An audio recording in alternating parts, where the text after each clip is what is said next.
This is verbatim an actual conversation that happened between me and a little old lady in the line to get tickets at the movie theater when I was going to see this film. Oh, hey there, young lady. What movie are you going to see?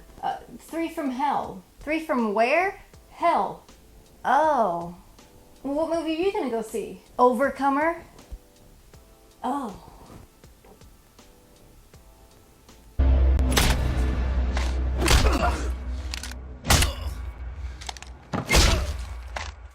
Hello, America. Did you miss me? Hey everybody, Lindsay here, and this is my review for Rob Zombie's Three from Hell.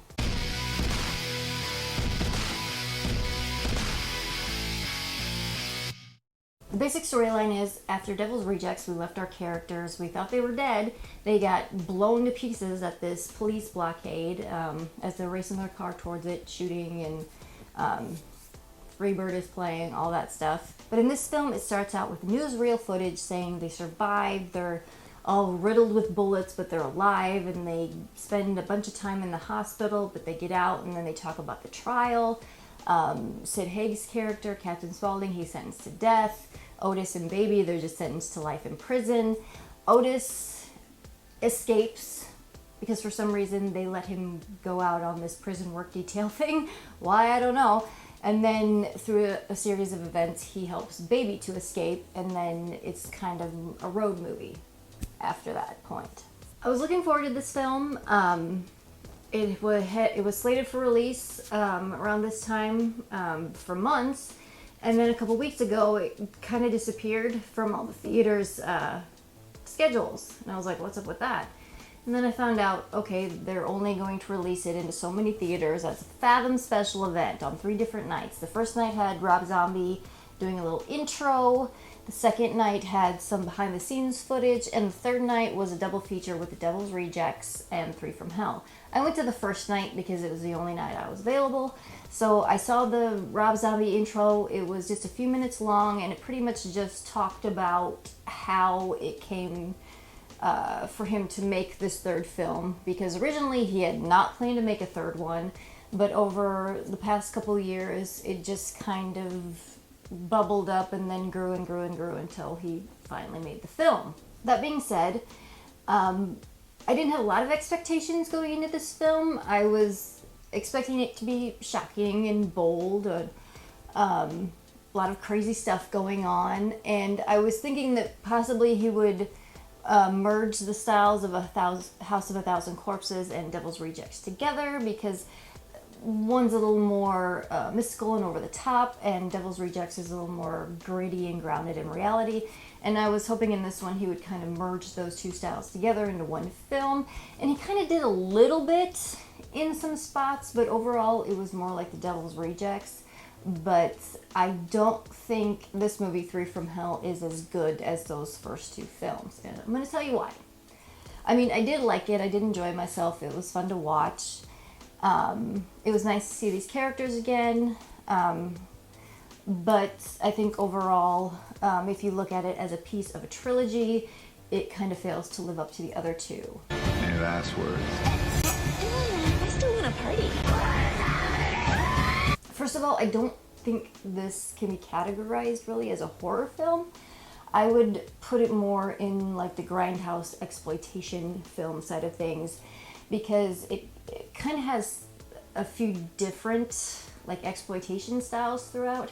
It starts off and it's almost like a documentary. You get all this like gritty 70s style newsreel footage, and then it kind of morphs into a women's prison film, and then almost like a Charles Manson type cult film, and then at the end it's like a Sam Peckinpah shoot 'em up style film, and that's all combined into one. So there's a lot of stuff going on, but none of those styles really come to the forefront.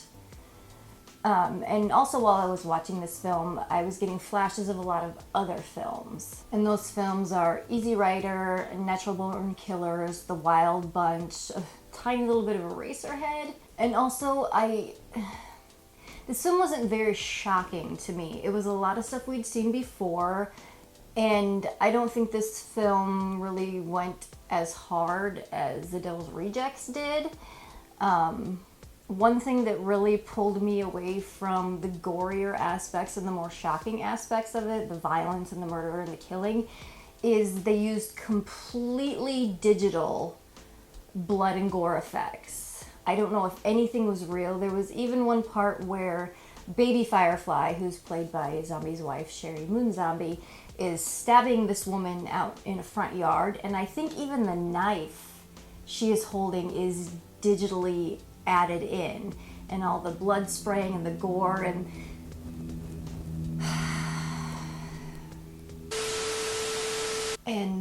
bullet holes, and even when people are laying dead, the blood dripping off them, it's all computer generated, and it's not the best. Really, if you had to encapsulate this film into one thing, I'd say it's more of just a hyper-violent hangout movie, because you're just hanging out with these characters and following them as they go from place to place to place. And there's a two-pronged reason why I think this film suffers the most, and that is because we're following three characters from the original two films, and that's Baby, Otis, and Captain Spaulding. And Captain Spaulding is played by the legendary Sid Haig, who is very old and very frail. And so we don't see much of him in this film. He's in maybe the first 10 minutes. He has one scene, and he's great in it. And then he is absent for the rest of the film. There is one kind of tender scene between Otis and Baby where they talk about him and how much they miss him. But other than that, he's not really referred to anymore. And I think the film suffers because of that, because his personality was so big and he was such a big draw to the other two films, that this film suffers because of that. And also, since we don't have Sid Haig, they bring in a new main character. They bring in Richard Brake, who plays this Wolfman character. And he is not anywhere in the first two films. So when you introduce a main character in the third film in a trilogy, it kind of ruins that chemistry and the flow of the character development and the journey that you've gone on with these characters. I mean, a lot of times in the third film in a trilogy, they'll introduce new secondary characters and new settings and all this kind of stuff, and have revelations about the past, things like that. But it's extremely difficult to introduce a new main character into a trilogy in the third film. It doesn't work. You're gonna see a lot of stuff from Baby and Otis that is really good and very much in character, and they go even a little bit further than in the previous two films.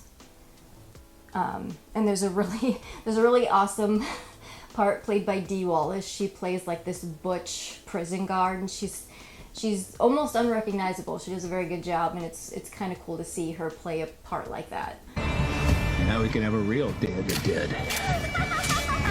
One big thing I can take away from this film is I don't think Rob Zombie wants to make horror movies anymore. He's mentioned it a few times in a couple interviews that he's got projects in mind that are not horror movies, and I think that's cool. It's always, if I would love to see him try a different type of genre and see what he can do with it. Another thing about this film and this whole series of films, I mean, it started out with in House of a Thousand Corpses, you had the victims that you knew first, so you kind of related to them and kind of experienced the film through what was happening to them. In The Devil's Rejects, you're more following the Firefly family. That's a tongue twister. You're more following the Firefly family. So it's really their story. And in this one, it's also their story as well. So there's this turn from the first film into the second and third where we're identifying with the bad guys. And that's kind of become a trend over the past several years where we're humanizing the killers and the villains. And that's happened with lots of different movie monsters and slashers and things like that. Like there's Dexter, and the whole thing with vampires. They used to be a monster, now they're heroes. It's just kind of the way things usually go. And that's what Rob Zombie has done with these 3 films, is he's humanized the villains, but I wouldn't say humanized, because they're still really, really awful people, and they show very few redeeming qualities, but they are who we're rooting for in this film. And as for not having Sid Haig in the film, it's completely understandable. He is very old and he had a fall recently and his health has not been the greatest. So I completely understand why he was not able to be in the rest of this film. But if he was unable to do the film, I just think they should have not done a 3rd film. I think the 2 films, they stand on their own great and as a set, and they complement each other very well. So I don't know if this film really needed to be made, but there's some fun stuff in it. I was kind of lukewarm on it, but if you're a Rob Zombie fan and you like the first 2 films a lot and you like these characters, I'm sure you will find plenty of things to enjoy about it. I am justice. They're trying to blame us, but we didn't do it! Free the 3! Free the 3! Free the 3! Free the 3! Well, that's going to do it for this review. As for me, this is Lindsay signing off. I'll check you later.